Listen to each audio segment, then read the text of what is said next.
एक बड़ी खबर है। राजधानी भोपाल के जेपी अस्पताल में बड़ी लापरवाही सामने आई है। मरीज को फफूंद वाली दवा दे दी गई। सोचिए, मरीज इलाज कराने के लिए अस्पताल गया और उसको जो दवा मिली उसमें फफूंद लगी हुई थी। मरीज ने सीएमएचओ को ईमेल पर शिकायत की। ओपीडी से डॉक्टर गायब थे। इंटर्न ने दवा लिखी। पैर में फ्रैक्चर की आशंका पर दवा लिखी गई। अस्पताल प्रशासन ने अब मामले पर संज्ञान ले लिया है। सरकारी दवाओं की सप्लाई और गुणवत्ता पर सवाल उठे हैं। मरीज का आरोप है, जल्दबाजी में दवा खा लेता तो तबीयत और ज्यादा बिगड़ जाती। और यह बात सही है, अगर फफूंद लगी दवा कोई खा ले तो सोचिए कि वो ठीक होने की बजाय और ज्यादा बीमार पड़ जाए। मरीज को पैर में दर्द था, डॉक्टर थे नहीं। इंटर्न ने डॉक्टर की जगह दवा दी और दवा ऐसी दी जिसमें फफूंद लगी हुई थी। ये मामला बहुत गंभीर है और आप देखिए कि स्वास्थ्य विभाग में ये बड़ी लापरवाही सामने आई है। रंजना दुबे हमारे साथ जुड़ रही हैं जरा जानकारी के लिए, हमारी सहयोगी। रंजना, ये बहुत चौंका देने वाला मामला कि दवा के नाम पर फफूंद वाली दवा मिली है। क्या खुलासा हुआ है, क्या जानकारी सामने आई है?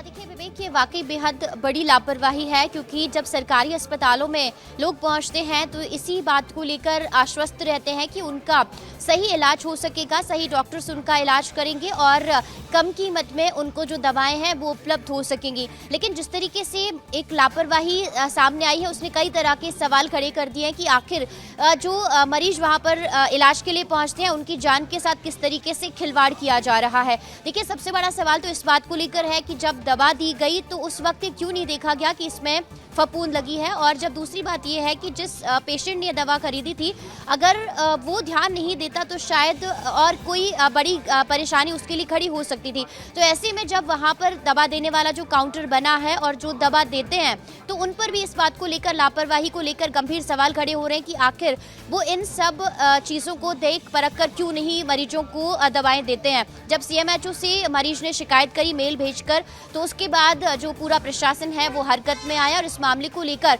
उन्होंने कहा है कि अब गंभीरता से लिया जाएगा और जो भी इसमें दोषी होगा उन सभी पर कार्रवाई की जाएगी। ये तो एक बात हुई विवेक, लेकिन दूसरी बात ये भी है कि अभी बड़ी संख्या में जो दवाएं हैं वो भी अभी अस्पतालों में नहीं पहुंच रही हैं और यही वजह है कि अब जो पुरानी पड़ी हुई दवाएं हैं वो मरीजों को दी जा रही हैं और उनके स्वास्थ्य के साथ खिलवाड़ किया जा रहा है। जबकि ऐसे कई मामले हैं जो अलग अलग जगहों से रंजना, लेकिन सवाल इस बात को लेकर है कि अगर दवा पहुंचनी चाहिए, नहीं पहुंच पा रही है तो इसके लिए जिम्मेदार कौन है?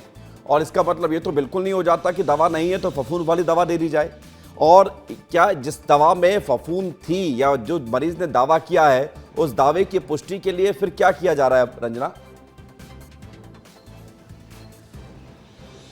देखिए, सीएमएचओ ने माना है कि गलती हुई है और अब लगातार वो इस बात को लेकर स्वीकार भी कर रहे हैं कि दवा उनके यहाँ से दी गई है जिला जेपी अस्पताल से। लेकिन किसकी लापरवाही थी? क्योंकि जब काउंटर्स पर बहुत सारे जो स्टाफ है जिनकी तैनाती होती है, जो दवाएं मरीज को देते हैं, तो इसमें शुरुआती स्तर पर तो ये है कि अगर उन्होंने दवा दी तो चेक क्यों नहीं की, कितने दिनों से वो फफूंद लगी दवा वहां पर पड़ी थी और अगर इस तरह की दवाएं थी तो उन्होंने सीएमएचओ या फिर जो विभागीय मंत्री हैं उनको जानकारी क्यों नहीं दी। सबसे बड़ी बात यह है कि लापरवाही की जा रही है, उनको क्या फर्क पड़ता है किसी रंजना, ये बिल्कुल मतलब ये बहुत घनघोर लापरवाही है। इससे बड़ी लापरवाही कुछ हो ही नहीं सकती है कि अगर आपके पास दवा है, दवा में फफूंद लग गई है और आप उस दवा को प्रयोग में ला रहे हैं। बताइए, मतलब इससे ज्यादा क्या लापरवाही होगी? अब इसके लिए ना तो मंत्री आएंगे वहां पर देखने के लिए दवा खत्म हो रही है कि नहीं हो रही है, ना सीएमएचओ जो है आएंगे, लेकिन जिसकी जिम्मेदारी है उसको जिम्मेदारी निभानी पड़ेगी। अब उसको अगर डर नहीं है कि कोई कार्रवाई होगी तो फिर वो लापरवाही करेगा। तो बड़े अधिकारियों की जिम्मेदारी होती है कि उनका जो शासन इसे माना जाता है, जो जिम्मेदारी मानी जाती है, उसका बोध हर किसी को हो, लोगों को ये डर हो कि अगर वो गलती करेंगे तो कार्रवाई हो जाएगी। तो कार्रवाई अब होना चाहिए ताकि दोबारा ऐसी गलती ना होने पाए। बहुत शुक्रिया, धन्यवाद आपका हमारे साथ जुड़ने के लिए रंजना, जानकारी के लिए।